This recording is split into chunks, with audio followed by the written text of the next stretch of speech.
spiritually, for places of refreshment. And we've tried to evaluate those. Unfortunately, people don't make lists of them, so it's hard. So all of this got mushed together through review of literature, discussion, expert sessions, all that stuff, into these 10 goals, several of which have sub-goals. And you see all the ones I've talked about. I haven't mentioned carbon storage, but we'll get to that. So those are the 10 goals, some with sub-goals, that we evaluated. So the question then is, how do you do that?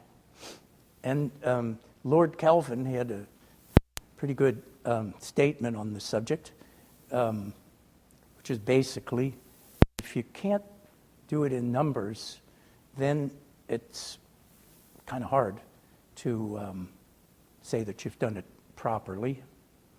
I don't think that's probably true everywhere, but it sure is true in this kind of a study. So reference points. And both Aaron and Joel talked about reference points of one sort or another, either the amount of mercury that the FDA allows or says is acceptable, or in Aaron's case, how much of a substance caused mortality and so forth. So decide what to measure and then decide what to compare it to. So there are 4 kinds of reference points that you can use. And there's a very nice paper that Jamil Semhuri, one of our working group, did on this that you can consult if you wish in Ecosphere. The best one to use, if you can, is a functional relationship. It says, if this much goes in, this much comes out. And so we'll look at one. This is the kind of stuff you get for fisheries, where here you have the rate of fishing, exploitation, and here's the percent of the catch. That's, I'm sorry, what is that? Oh, of percent of maximum catch. And you get, as fishing pressure goes up, you catch more fish. But as it keeps going up, you catch less fish. So you want to find that maximum sustainable yield point. And this whole thing is a functional relationship, and use it if you can. Sometimes you don't have that, and you have to have some other kind of a comparison, a spatial comparison. So if we were talking about our health, a functional relationship would be you're doing a stress test on a treadmill, and how hard you're functioning, how steep the treadmill is, how fast your heart rate's going. That's about you, and there's a functional relationship. A spatial relationship is comparing one area to another. In this case, you see in livelihood wages, California lacks, and they're doing better in some other places. So this would be comparing your health to people in Japan or some other place. And then there's temporal comparison, which would be comparing your health today to your health tomorrow or your health 3 years ago. Temporal comparisons are useful. In this case, change in mangrove area extent over time as part of our habitat measurements. And then lastly is an established benchmark. So for instance, again in the health metaphor, if you're talking about cholesterol, there are established benchmarks for how much of the good cholesterol and the bad cholesterol you should have. Of course, they change now and again, and so you have to be careful of what your benchmark is. Here's an established benchmark that we used for species as part of the biodiversity calculation. All species had to be at least concern of extinction in the IUCN Red List or in another similar list. So that's taking what somebody else says should be the guideline and using it. So in general, as I said, use functional if you can, and otherwise use a smart reference point which is specific, measurable, ambitious, but realistic. and time-bound. So if we wanted to do a pristine condition, it would be ambitious, all right, but it wouldn't be realistic. There's no way we can get back all the salt marsh that we've lost. So let's settle for a certain amount and say that'll be the reference point. So we use these things in the different goals more or less like this, and you can get all of this stuff in the paper and reference points. So what we also know, and this is things begin to get kind of web-like here, is that any particular stressor or pressure influences lots of goals and the delivery of lots of kinds of benefits, but it may not do it equally for each kind. So you have to take that into consideration.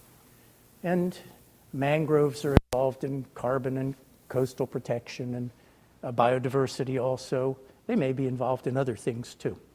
So we know there's a whole web of relationships, and trying to pick them apart in a quantitative way is kind of interesting, and it involves lots of data layers. And remember, we talked about global. This was going to be a global thing. So what that means is that we would have to have the same comparable data for every one of the reporting areas. You got it. So it would be like we would have to know the same things about every one of you sitting in these seats. And that's hard. So to look at the pressures, we created a matrix. All the pressures are the same. I mean, there's only a certain number of pressures in the world, and they act on most things, but they act more strongly where it's red. That's the highest intensity. One is least. And as you can see, for any particular thing like mariculture, only a couple or three of the pressures are actually acting on mariculture itself. Mariculture may be generating other pressures for other things, such as nutrients and so forth, and they're taken into account. So here's how it works. We start with the present state compared to the reference point that we've chosen. And that ratio is the current status, the status of mangroves now. What's the extent now compared to what the reference state is? And we'll tell you about that. And then there's what's the status likely to be in the future. We don't mean here long time future. Over the coming 5 years, are we going to see it? Are we likely to see it go up, down? And that's made up of 2/3 of it is the trend, which is the trailing 5 years of status. So what were the mangroves like 5 years ago, 4 years ago, 3 years ago, 2 years ago, one? Do your average, and that's the trend. Trend is a nasty little thing because trends are likely to continue unless you do something about them.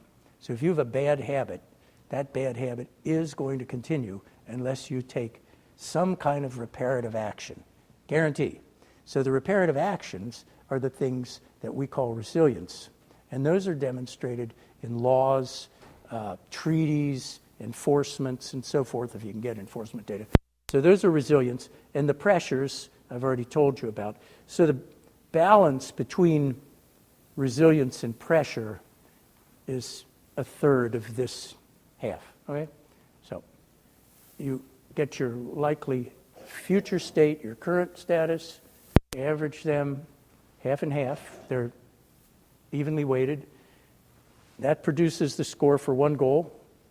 All the goals averaged give you the score for the EEZ. And the area-weighted averages of the EEZs give you the Ocean Health Index global score for the whole ocean or the ocean that's evaluated. So that's how it works. These are the scores from 2012, coded by color-coded, so that's terrible and that's brilliant. And as you can see, for the world, the reds and yellows tend to be Western Africa is not too good, Eastern Africa, Northern South America, the Caribbean has some stress. The blue stuff tends to be oceanic, away from things, which makes a little sense. You'll see some more of that. Lower pressures, lower human use. But that's actually pretty interesting because, remember, the people were worried that we were generating an index that forced you to use the ocean. And if you weren't using the ocean or you were conserving it or marine protected areas, they were worried it was going to score low. Well, guess what? A lot of these places had some of the highest scores. And when you look at the color distributions of the scores, same chart, food provision scores pretty low. Tourism and recreation in 2012 scored pretty low. I think that was largely because of our reference point. Sense of place scored pretty low, largely because not enough coastal area was protected. That's a 30% reference point we set. And some of the other things did okay. Habitat loss causing coastal protection. Anyway, you can look at that and study it for a long time. But here are the goal scores for 2013, and some of that pattern is still repeated. Low food provision, low natural products, which is extraction of non-food marine products, shells, sponges, ornamental fish, fish oil, seaweeds, and so forth. And then low also in tourism and recreation, but a little better thanks to a different reference point. All told, if average them up, equally weighted. Now, that, anything, whenever you say weight, somebody's going to perk up and say, well, who told you what that weight should be? Why should it be equal? Why not unequal? We'll talk about that in a few minutes. So that's the global score, 65. Here we display it with a color code that's similar.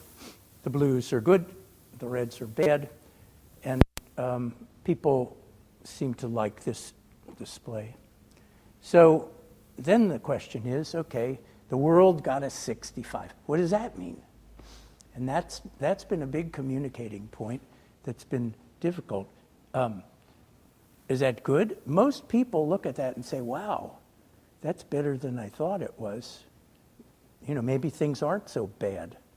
And I think that's probably because the headlines are almost invariably about disasters, and so every time a person reads about the ocean, it's some other awful thing happened. But what 100 means is it's not perfection, remember?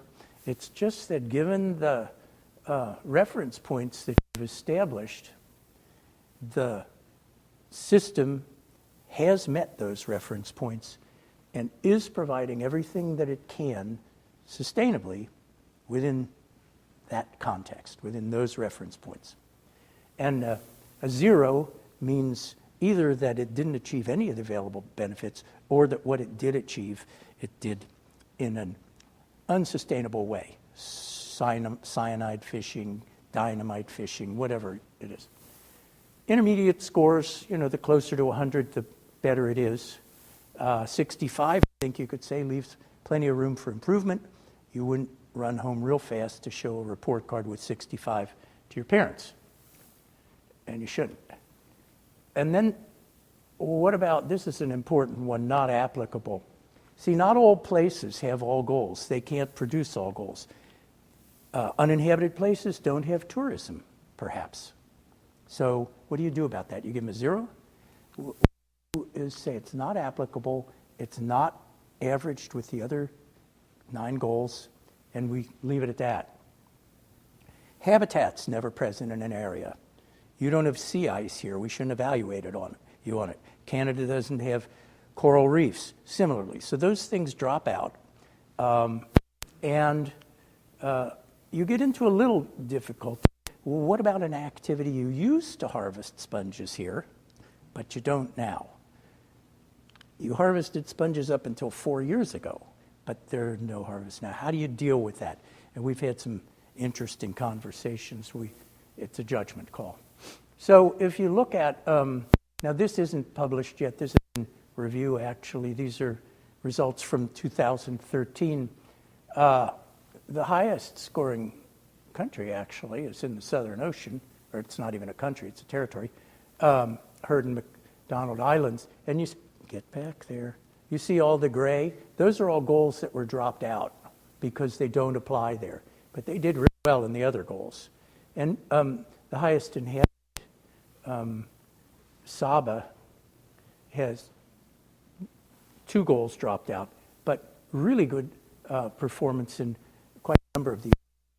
One of the reasons is that their whole, not the whole EEZ, but the waters surrounding the island are all in formal protected status, and that helps a lot of the goals.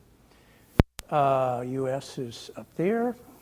The lowest scoring goals countries are in Africa, West Africa. They did poorly in most things.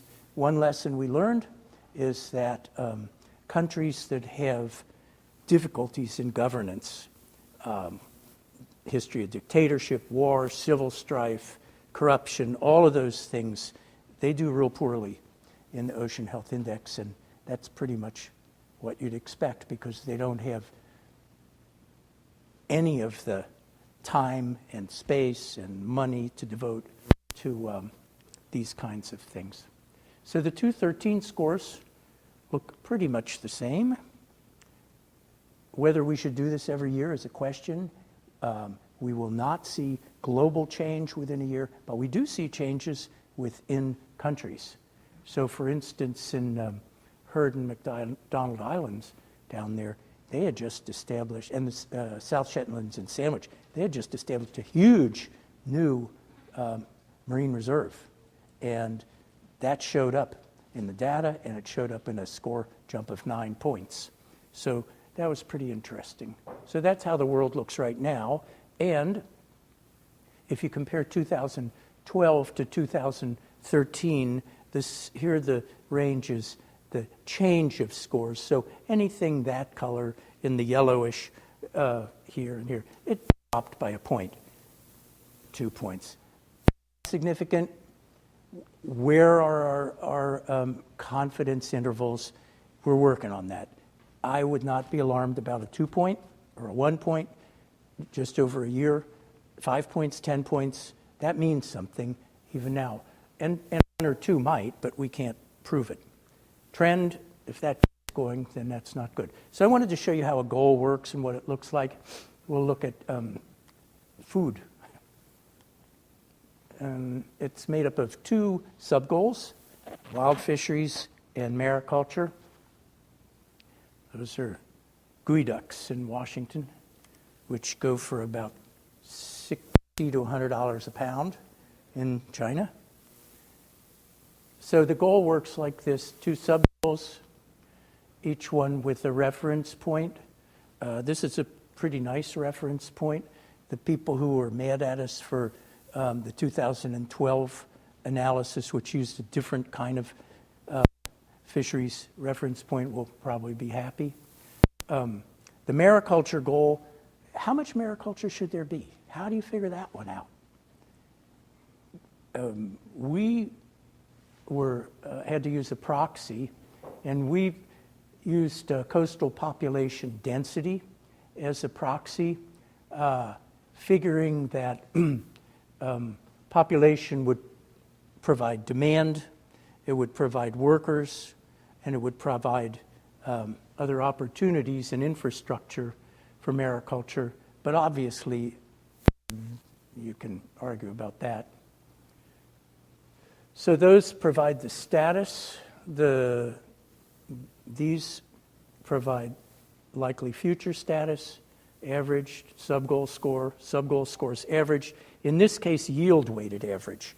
So if you produce 10 times as much by fisheries as you do by aquaculture, your overall goal score is going to be weighted 10 times as heavily for fisheries. And these were the scores for the whole goal, 33 for the world, up a little bit, 2% from the previous year, likely future state was up 15%. That was interesting. And for the two sub-goals, 31 for wild-caught fisheries, 26 for mariculture, each up a little from the previous year, and the likely future state both suggesting improvement. Now, that we will wait to see. We hope that that's true. And these are how the scores for food provision were distributed. And unfortunately, you see that some of the countries that need it most had some of the very lowest scores. And this is the distribution of not necessarily people who need it most, but where seafood is eaten. According to the FAO, more than 20 kilograms per person per year in U.S., Australia, some parts of Asia. And unfortunately, there's a poor match between supply and demand. So I wanted to show you how just that goal penetrates through this index, sort of like a web. So what we know is that fisheries, a green arrow here indicates positive, strongly positively influence livelihoods and economies because there are a lot of jobs. Probably least a measurable benefit to tourism and recreation. Anybody who comes to a place likes to have a nice fish dinner or some shrimps or oysters, whatever. And they like to see fishing culture. Sense of place, probably a mild positive. Here we've got the arrow going the other way. Clean water certainly affects fisheries, both in terms of the health of the fish and also the salability. Biodiversity certainly contributes to fisheries because so many of the commercial species are hatched and nurseried in the habitats that support biodiversity. And those habitats themselves take up CO2 and store it, and that's a benefit to all of the goals by reducing the rate of acidification. And then there's some negatives too, of course. Fisheries, particularly the sustainable methods, bottom dragging, some of the others, cyanide, dynamite I mentioned, and others, can destroy habitats, and that's a negative. Can destroy biodiversity or reduce it. Can influence, certainly, by harming habitats or harming iconic species, and can cause a decrease in tourism and recreation by harming reefs and so forth. So all of those things are tied together, and